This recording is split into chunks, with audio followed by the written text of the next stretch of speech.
In terms of being content and happy, you know what life comes down to in the end? The simple answer you honestly give to the question, what do I really value?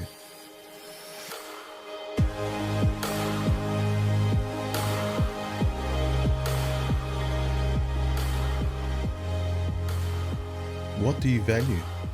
What are your principles, your virtues, your ethics? What are the rules to which you try your very best to adhere to?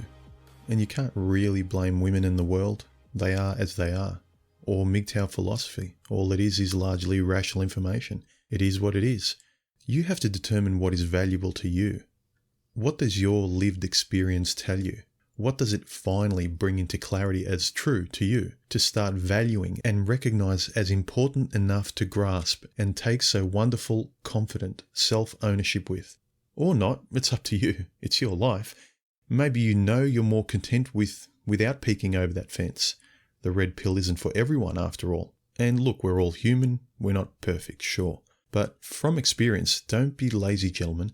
The religion of comfort today, as COTERIE put it in his recent video, linked below, to give up and do nothing, not even for yourself, in the anesthetized death of you. And I'm sure all your masters and mistresses love that. Oh yeah, keep giving up on yourself. Do jack shit. That'll show your ex. That'll show the government. How's that working out for your sense of purpose? Stasis is the road to dying inside, gentlemen. For contentment and happiness, I'd contend we must admit to ourselves when we're simply and conveniently being lazy and not choosing to live these simple principles we know, that we fucking well know, to be the road to our contentment. We know that what is over the fence is the way. Whether it's putting up with stuff like a bad relationship or job, or willfully choosing things we know are bad for us, like bad people or bad food. When I look upon my past, most of my problems and frustrations were due to my own lazy ethical choices, what I chose to do or not do, and what I put up with constantly because it was easier. Easier to go along with things, easier to say yes to her than to have to stand up for my principles, easier to be a victim, easier to blame circumstance and people rather than take the right step or say the righteous words. So, do you like your life? No? What do you know needs to change then? Do you like your life? Yes. What do you have to defend to keep it that way? These are simple but important questions, and I'd contend if the answers aren't that important to you, then my video probably won't be your can of Pepsi, because I'm all about self-determinism and sovereignty.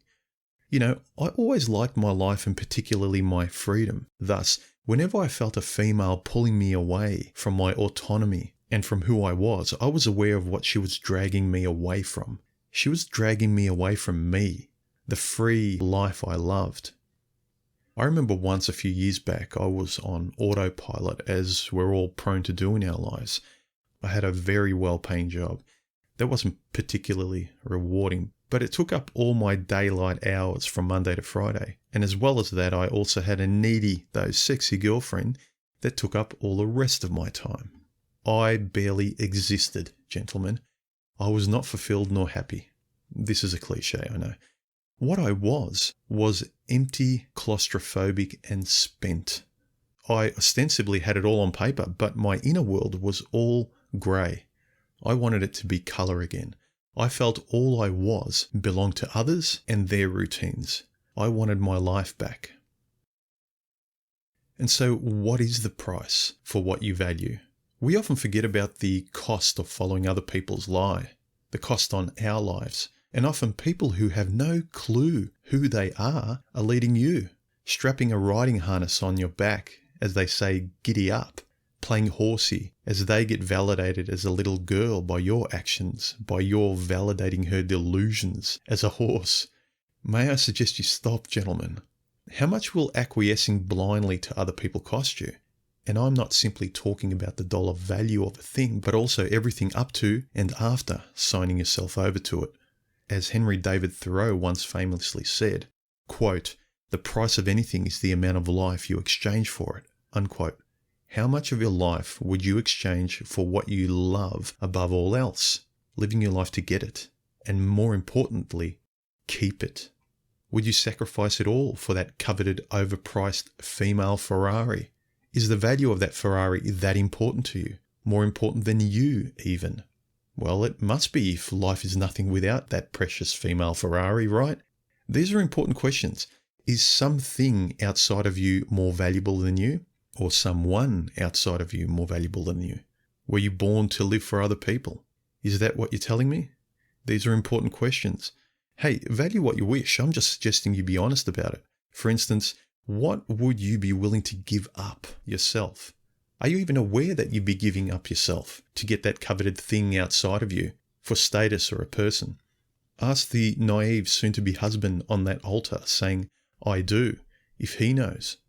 Are you aware of the life, work and maintenance and daily attention expected to be given towards that expensive female Ferrari afterwards? You think it was hard work getting her?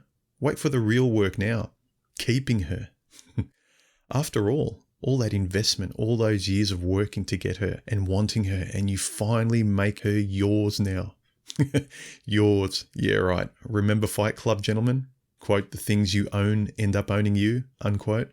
How much is this controlling thing outside of you costing you? Or is any price fine compared to looking in the mirror and being honest with yourself and reality? The increase in your work to keep her now, even mental work of willfully fooling yourself that she's not just worth the overpriced amount you've paid for her, but increased in value now because of the years of investment you've put into her, even as your Ferrari is now looking more like a minivan. You've put too many years of investment into this delusion now and you can't even admit the lie to yourself. This principle was beautifully espoused in the movie Revolver. Checkmate. This is still my favourite film. That line, quote, they think it can't be that old or they think it can't be that big for so many people to have fallen for it, unquote, makes me think of a lot of marriages. Or more importantly, in that dialogue, quote, eventually when the opponent is challenged or questioned, it means the victim's investment and thus intelligence is questioned. No one can accept that, not even to themselves, unquote. This is not only the basis of all the irrational gynocentrism that you can't seem to reason with online when you try to argue with the modern female Borg mind, but also your own mind sometimes, when you'd rather continue living your lazy lies. And let's not forget the other elephant in the room. It's the time involved in maintaining that overpriced lie, the constant life-ending interaction with that lie. The Ferrari must be taken out on the road, shown off. You know, this bird's feathers must be seen after all by everyone. It's not meant for a cage at home, for your garage. It's not just paying for its maintenance. It wants all your attention, all the time. And you don't get time back, gentlemen. How much of your diminishing and dying self are you willing to exchange for your health, for your freedom? This was a big thing for me. My freedom was always non-negotiable. No marriage, no kids. It's my life, and I'll do what I wish with it. I always felt my limits even when I was younger, even before I got into my 30s and started to know myself more concretely. Do you know what's non-negotiable to you? To me, even when young, it was this sense of fairness. This went a long way in calibrating my self-esteem. And if these types of videos make you nod, but you've only recently tasted the red pill, a simple gauge when dealing with other people is, does this seem fair to me? Is the price they're asking reasonable? And what will I be giving up in exchange? I'm talking about anything in life. Are you being used? From bosses demanding more than you know is fair, to women expecting and demanding more than you know is fair. Do you have limits? Do you even know what you'd be letting them take from you? Know yourself and reveal the price, gentlemen. You know, in my 30s, I went out with a lot of the wrong kind of women. Notwithstanding the sex, it was just a lot of hot, childish and crazy.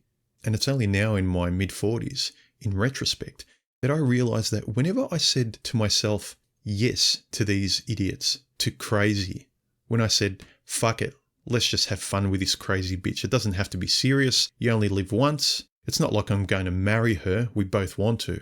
Or sometimes it'll be a more subtle internal dialogue like, yeah, she's all kinds of wrong, I suppose, or probably not for me, but I can't be too judgmental. Everyone's different. It's just casual, whatever. Whichever way I'd slice it, I realised I was conveniently picking the wrong woman subconsciously excusing myself from my own ethics and reason in order to retain my future freedom, because I never really thought it would go anywhere, if I was being honest. And I never wanted it to go anywhere serious either, because most women's idea of serious was always wedding bells and baby strollers, and my freedom always turned away from that kind of inner death. But a funny thing happens when you start to face honesty and stop hiding behind mental laziness. You get what you want, what you actually value, gentlemen, and you don't pay a cent more for it than you're willing to, nor an ounce of time more than you're willing to give up. I guess what I'm saying is, getting to know what you value leads to finding your price on the things you value, and thus a more self-determined and confident sense of your world. You don't fear much anymore because everything tends to come from your ethics and values. It's all about this wonderful, solid sense of yourself. And really, what is there to fear from this place of self-ownership?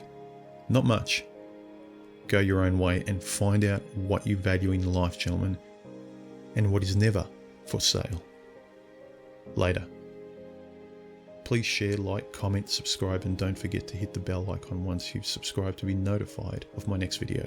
And feel free to donate too. It keeps me creating and I really appreciate it. Cheers, guys.